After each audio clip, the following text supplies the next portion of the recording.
are powers on Earth too hidden to be seen, and conspiracies too vast to comprehend. For years, the world has seen fact distorted, reality manipulated, and the truth concealed. Join the PIERRE SABAK podcast to uncover the real meanings behind ancient aliens and their symbolism.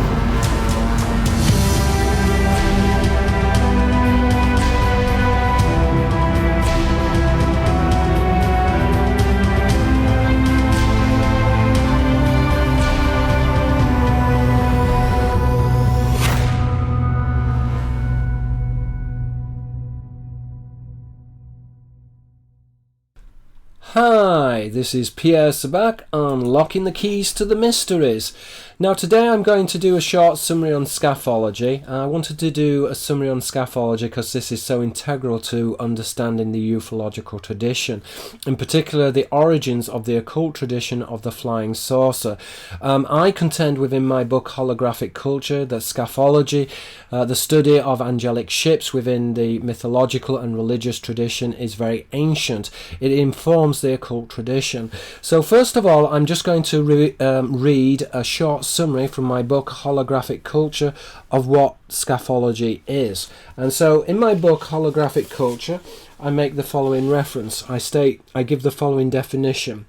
Now, scaphology is a major and new academic field. Scaphology refers to the study of divine vessels, otherwise flying saucers, within the religious and mythological tradition. Its prime focus is the deconstruction of the angelic sailor within the teachings of the scriptural and apocryphal codices. A crucial branch of research covering the humanities and social sciences, the rediscovery of scaphology is a significant advancement within human knowledge. And this is the key word, the rediscovery, because scaphology is there within the mythological and religious tradition, but it is a redacted tradition. It is a tradition that has been edited, and so this is a secret discourse. It's conveyed through allegorical language, allosagoria, other speaking. Now, allos, other, or another, is referring to the others, literally. Allos gens is an alien, and so this other speaking is denoting this alien discourse, which is found within the religious and mythological tradition appertaining to the deities. So I just want to go and have a look at scaphology, and I want to have a look at the basic etymology. We can say that scaphology is a derivative from the Greek noun scaph, which is a light vessel. Now, it literally means anything which is dug or scooped out, from scapto to dig. It's a polymorphic word, and the terminology also signifies a trough or a tub, and it's a small boat or a skiff. So in other words, it can be understood to be a type of vessel. Now, this particularly is a vessel which belongs to a larger ship or a mooring vessel. Okay, so this is a type of landing craft or a type of mooring vessel. Now, etymologically, the word scaff in its original context denoted a small hollow boat or a vessel, a type of mooring vessel. Now, academically, scaphology refers to the study of heavenly boats within the biblical and classical tradition, including Hermetic and apocryphal literature. So, scaphology is found throughout the ancient traditions. It's there throughout all of the religious traditions, and this is very important to understand when we're talking about the angelic sailors, Malak an angel, Malak a sailor. This is going back into the scaphological tradition, because these are really emissaries from the angelic host. Sabaoth host is relating to Sabah, which is an army, Sevet, which is a crew of a vessel. And again, all of this appertains to the Ophanim wheels, which were deemed as types of chariots. They were also represented as ships, hence the scaphological tradition. Now, as I mentioned before in my introduction, the scaphological tradition is a restricted teaching, and the term scaphology thematically shares a similar meaning with the lexicon, classical. Now, as I've mentioned before, the word classical is coming from the etymology classis, which is a naval fleet. So the classical tradition is a secret or a restricted teaching. It is classified, and it's denoting the naval tradition. So this correspondence between Malak an angel and Malak a sailor, or within again within the seraphic tradition, seraph or the seraphim, and sapan, which is a sailor. This switch morphologically between the P and the F. Now, the word classical is another word really to denote the study of angelology, okay, and aretology, which is the study of deities found within academic and particularly within ancient codices. Now, exhibited within folklore and mythology, angelic beings therefore are typically associated with fiery vessels. As we mentioned before, these can literally be fiery shields, which were a type of missile which was shot from catapults. Again, the shield is used as a signifier to denote an angelic ship, hence the correspondence between Pleion, which is a boat or a vessel, and oplon, which is a shield. Now, the flying shields is interchangeable with the spinning wheels or with the spinning wheels, and again these are the opening wheels, which can be combined with the throne, hence a throne chariot. Now, all of these objects, they're likened to shields, okay, or opening wheels. They're interchangeable, and they're closely grouped with chariot symbolism and boat symbolism. Now, as I mentioned before, it's a classified source of knowledge, and the ophonym is an idiom which is used in the ancient languages to denote a flying saucer. Now, as I mentioned before in some of my videos, the flying saucer within the mystery religions was represented traditionally as a votive dish or a sacrificial dish. So the votive dishes are usually in the shape of the shields or of the opening wheels, and this is very important because the opening wheels are identified both with cattle mutilation and also with the disappearance of livestock and humans, hence this correspondence with sacrifice within the ancient traditions, because the deities and the angels are concordant with taking both animals and also humans, and this feeds back into the tradition of immolation and of sacrifice. Okay, so the flying saucer was a type of round receptacle, and it was attributed to a supernatural being, and we can see that there are correspondences, if you like, between the angelic beings and vessels or receptacles and ships. So if we look at the following polyglottal symbolism, we can see that in the Hebrew language there is a correspondence between seraph, which is a supernatural creature, serapha, which is fire, again a symbol of Sirius, and seraph, and the correspondence with Sephira, which is a sphere, which in this respect can be understood to be an angelic wheel or the opening wheels, and Safina, which is a ship. Okay, so this is a round spherical ship. Again, within the English, polyglottal symbolism plays out exactly the same from the Hebrew into the English. So there is this relationship between fairy, fire, PIERRE. The word p and th is morphologically consistent within the Indo-European languages, hence this correspondence between pater and father between the Greek and the English. So we have fire, PIERRE, and ferry, which is a type of small ship used for conveying. Now again, the ferry is related to fairy. As we said before, there was a correspondence with seraph, a serpent, and Safina, which is a ship, seraph being a non-human angel. Now, predominantly occult, the examination of scaphology, therefore, is found also within folklore, and I think that this is an important point which we need to make, is that not only are we seeing the symbolism within the Judaic traditions and also within classical mythology, but also the same type of signifiers are also found within folklore, hence fairy, fire, and ferry. Same wordplay in Hebrew, seraph, serapha, and Safina. Okay, so there's that correspondence between a seraph, serapha, fire, Safina, a ship, or fairy, fire, and ferry. So, the traditions of folklore, we're finding that there are scaphological signifiers also as found within religion. And this is important because the church are the keepers of this knowledge. And so when we're seeing the symbolism which is conveyed within, for example, within English, and we see this correspondence, we're seeing that there are these ecclesiastical symbols which are playing out within folklore. And that's important to keep at the back of your mind when you're deconstructing folklore. So we can say therefore then that scaphology within folklore and within the religious and mythological tradition, that essentially it specifies anomalous entities which are commensurate with spinning or shining vessels, particularly celestial ships. As we said before, the terminology scaphology is coming from the etymology of a type of vessel, the type of mooring vessel.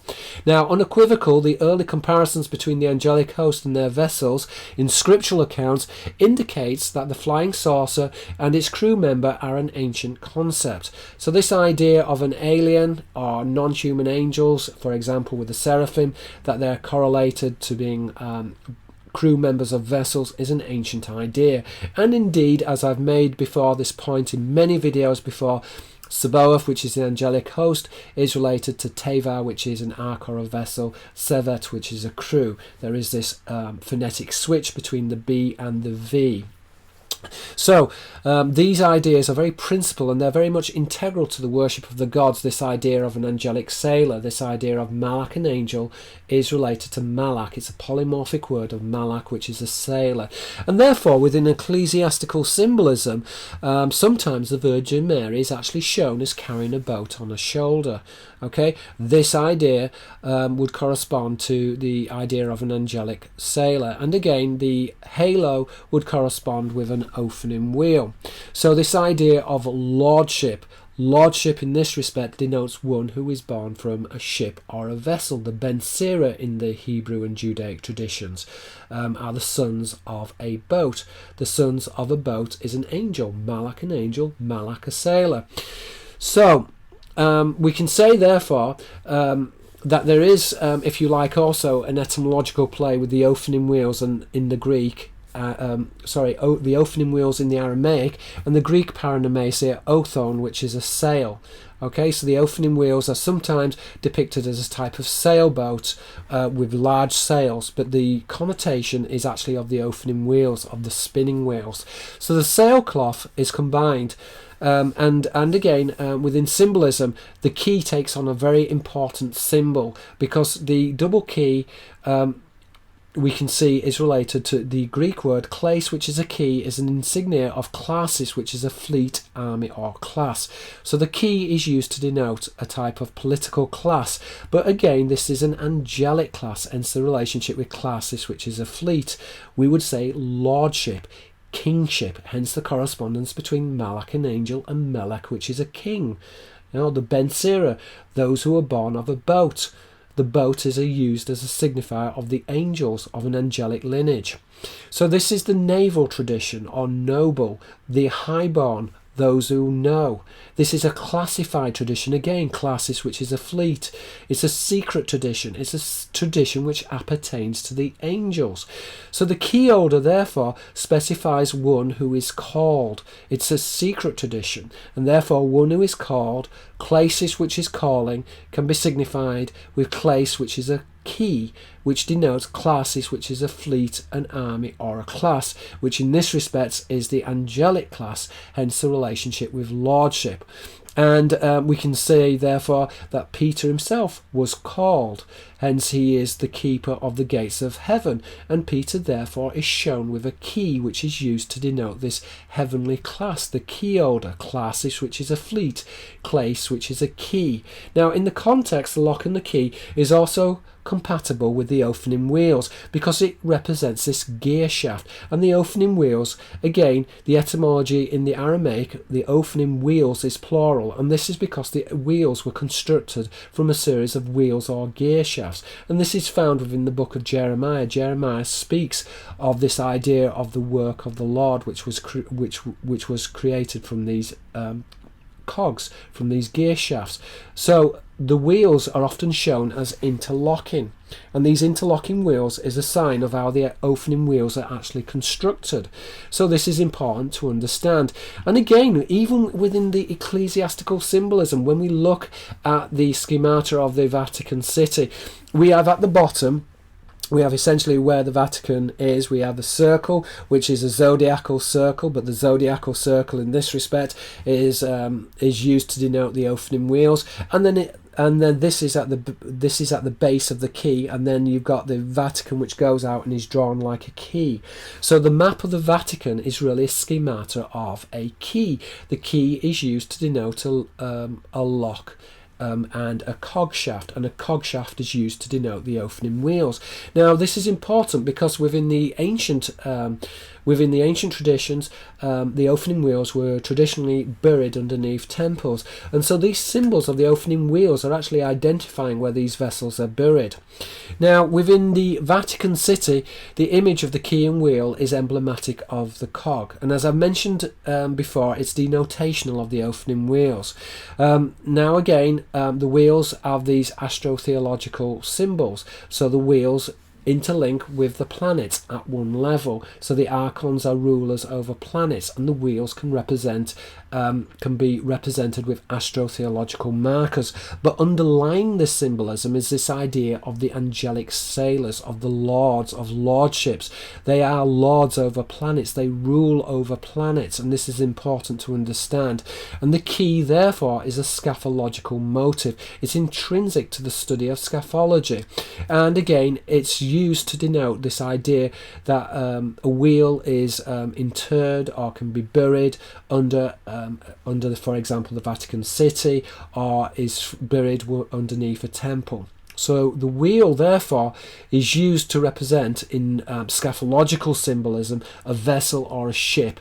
It's commonly used within temple precincts as well. So the zodiacal symbols is usually matched with astrotheological symbolism, which are tied in with the angelic sailors, with the Lord of the worlds. Okay, these are angels and deities who are connected with this idea of lordship, but they are lord over worlds.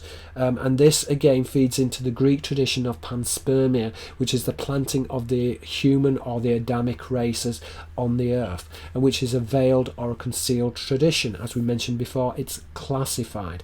Okay, that's essentially a very broad breakdown of scaphology, which is essentially the study of angelic ships within the mythological and religious tradition. As I alluded to, the scaphological tradition is also very pertinent for the study of folklore, hence this relationship in folklore between fairy, fire and ferry, which is a boat. It's a scaphological signifier. It's a polyglot wordplay. It's also found in the Hebrew. Seraph, which is seraph of fire, is related to Safina, which is a ship, which is a type of ship. Okay, that's essentially a breakdown of scaphology. I hope that you've enjoyed it. It is extremely pertinent for the study of occult symbolism within ufology. Thank you very much. Let's try and make this a better world. This is Pierre Sabak. If you do like the video, please subscribe, please give me a thumbs up, and please pass these videos around. Again, let's try and make this a better world. This is Pierre Sabak. Thank you.